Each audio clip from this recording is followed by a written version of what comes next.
everyone, and welcome to MeowMix, a Carolina Panthers podcast. My name is Steven. My name is Jerry.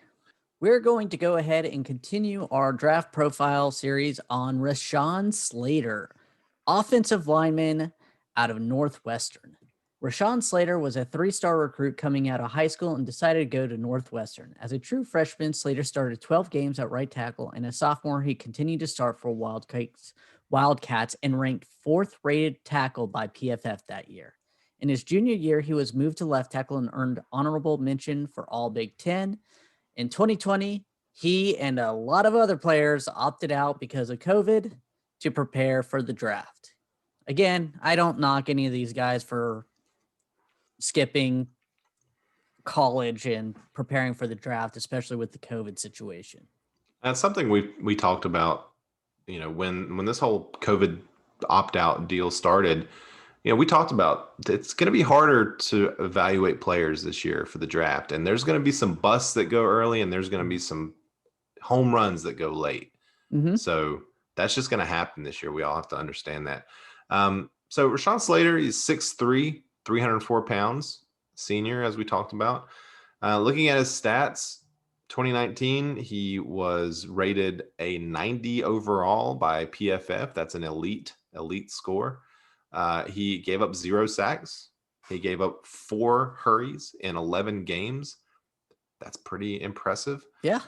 In 2018, he gave up 2 sacks only for the entire year in 14 games, 15 hurries. So he improved, which is what you like to see. You like to see improvement. Especially when he moved over to left tackle that year. Exactly. So he was right tackle in 2018, left tackle in 2019. So he's got some versatility, which you like to see. Not going to have to worry about him playing right tackle here. That spot's sewn up with Moton. But yeah, I mean, obviously that's what you like to see, stats wise at least. We'll go into the pros and cons here. Pros: he's got a compact and muscular frame with good lean mass. His reps against Chase Young last year, or I guess in 2019, were very impressive. I don't have the numbers, but obviously he didn't give up a sack. So because he didn't give up any sacks that year. But yeah, he went head to head with Chase Young. He's fluid as a blocker and has a good feel for second level angles. Reads and adjustments are fast and effective in space. He's got quick response to inside shots, and he possesses excellent core strength and contact balance. He's just a intelligent player. Yeah, really, really good, and uses his body very well as an offensive lineman. Cons: some teams might see him more. A lot of teams look at him more of as a guard than a tackle because of his arm length. Slight inconsistencies maintaining inside hands as a pass pro. Mm-hmm. Has some issues getting pad level low in short yardage situations. And going back, he's short for an NFL offensive tackle. Yeah, I saw you put that in there, and I quickly did some research on the heights of the top left tackles in the NFL, and they're all like 6'5", 6'6". So, and he's 6'3". So yeah, he is a little shorter. And now some of those other, go ahead. I was gonna say 6'3" is what Northwestern listed him as. Now I don't know what he measured out in on his pro day, or if he's had his pro day, because that changes. I think it's 6'3". Okay, because I remember like Drew Brees was listed as like 6'2" in college. Yeah, right. Very generous 6'2". Some of those other cons, like his hands in pass protection and getting his pad level low, like that's all stuff that he'll be absolutely taught, right. That's all coaching stuff. The thing that he doesn't have really, that we always say you can't teach size. He doesn't have the huge size. He doesn't have the long arms. So I do wonder about that when we're comparing him with Penei Sewell, who is number 1 on our big board right now as, our favorite player really in this draft. Well, I don't know how he compares to him. In my eyes, I do think he's going to become a guard. I don't see him or a right tackle. I don't see him becoming a left tackle in the NFL. I mean, obviously someone's probably going to draft him and try to put him there, but I think his overall position in the end is going to be a guard or right tackle. Yeah. If that's the case, then I wouldn't want to draft him in the top 10. Yeah. Personally. I not to jump on our things. That's kind of the way I see it. And I think that's kind of the way I'm going to lean when we go over our big board and everything else. Yeah. Well, let's just jump into our questions here. These are questions we ask on every player. Does this player fit the current roster? Yeah. Even if he goes in as a guard or, I mean, right tackle, we only have Taylor Moton for 1 year right now. So yeah, if he's like an elite guard, then we've seen elite guards make a lot of money. Yeah. You know, they are valued. So absolutely. Will this player fall to the Panthers at 8? Almost guaranteed. Yeah. I've seen a couple mocks where he goes before, but I would expect him to fall to us. If we're assuming that there will be, 4 quarterbacks taken before 8, there's no way that Slater's gone before then.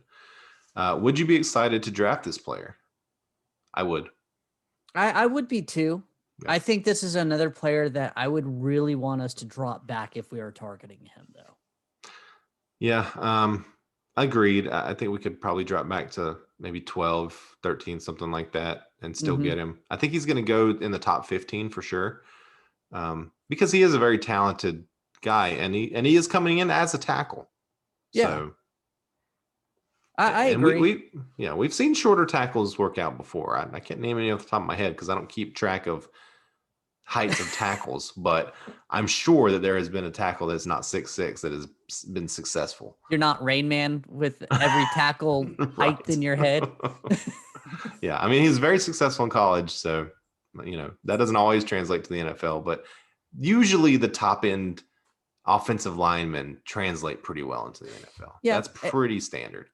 And he's good. He was getting better in college as well. It's not like that's one of my problems when I see one guy like have only 1 year. This guy continued to get better and better and better in college. Right. So I would have loved for him to actually play this past year. I think another year in, on tape for him, especially at left tackle. Yeah, it would have been beneficial for us doing this podcast. Maybe not beneficial for him because he's still going to be, a high end first round pick. So where's it going to end up on our big board here? We'll go over the guys, including Mac Jones, who we just talked about. So number 1, Penei Sewell. Number 2, Justin Fields. Number 3, Zach Wilson. Number 4, Trey Lance. Number 5, Caleb Farley. Number 6, Patrick Surtain. Number 7, Kyle Pitts. Number 8, Devontae Smith. Number 9, Mac Jones. Number 10, Micah Parsons. So, Jerry, since I had to choose Mac Jones first, who would you take, or where would you take Rashawn Slater on our big board? This is really tough. Really tough. I am going to slide him in right below Patrick Surtain. So above Kyle Pitts and Devontae Smith, Mac Jones, and Micah Parsons. Well, that is not surprising to me. I knew that you would put him ahead of Kyle Pitts. To me, I think he goes, I would put him right below Trey Lance, I think. I'd put him above the corners. Oh. No, I wouldn't. No, I'm going to agree with you. I'm going to agree with you because I think corner is, if we could have that lockdown corner for 5 years, it would be great. Yeah, I agree. That's kind of what I was thinking. And again, I'm kind of nervous about him not becoming a left tackle. I am more a guard or so. I think I might actually slide him between Farley and Surtain, but I'll go with you on this one. We'll just, because Farley Surtain could be a toss up. I think Penei Sewell is maybe a tier upon himself. I do too. Tier 1, and then Rashawn Slater's like a tier 1C. It's like the quarterbacks. Trevor Lawrence is up there on the elite tour level, and then the rest are kind of below it. I mean, yeah, that makes sense. So okay, so I mean he's still up there. I would have Kyle Pitts quite a bit higher, but we know that. So no need to bring up old wounds. I know. Any other final thoughts on Rashawn Slater? No, I really like his progression in college. If he was a little bit bigger, I'd really like him. But Yeah. I yeah. I think just the only reason that I'm sliding him down so far is he didn't play in 2020, and I really would have liked to have seen 2 elite years from him at left tackle in college yeah, to rate him as high as I would like to rate him. especially 8th overall. I mean, that's what we're looking at. I Exactly. agree Yeah. 100% with that. Yeah. I mean, he didn't even go the whole season at left tackle there. It was only 11 games that he played in. So, Yeah, and I don't know. I mean, if they didn't make any sort of bowl game or playoff or anything, that might have been the whole season. So I don't know. I don't. Again, I don't have Northwestern's schedule in my head, so I don't know. I think that's gonna do it. yeah, I did too. We want to thank everyone for listening. If you like the show, please let your friends know. Please follow us on Twitter at MeowMix Podcast. If you have any questions or comments, you can email us at mailbag@meowmixpodcast.com. And if you leave us a 5-star review and a comment on Apple Podcast, we'll read it on our show. Next week, we'll be taking a look at wide receiver Jamar Chase. Yeah, and that'll pretty much be the last one we talk about. I think we'll have covered pretty much all Individual the players, yes. Yeah, yes, yeah, exactly. Well, last one of these guys that could go at 8, I guess. Yeah. That's what we're talking about here. And then we're going to take a look at second and third round picks, then late round picks, our mocks, and then we will have our draft bets. Yeah. And then the draft will be here. So it's coming. It's coming fast. Woohoo! Then all these questions will hopefully be answered. Yes. And if none of these guys are drafted at 8, then this was all for nothing. Okay, if they don't draft, the only person that they would draft at 8 that we have not covered would be Trevor Lawrence. And I'd be ecstatic about that. If it was somebody else, right. I am.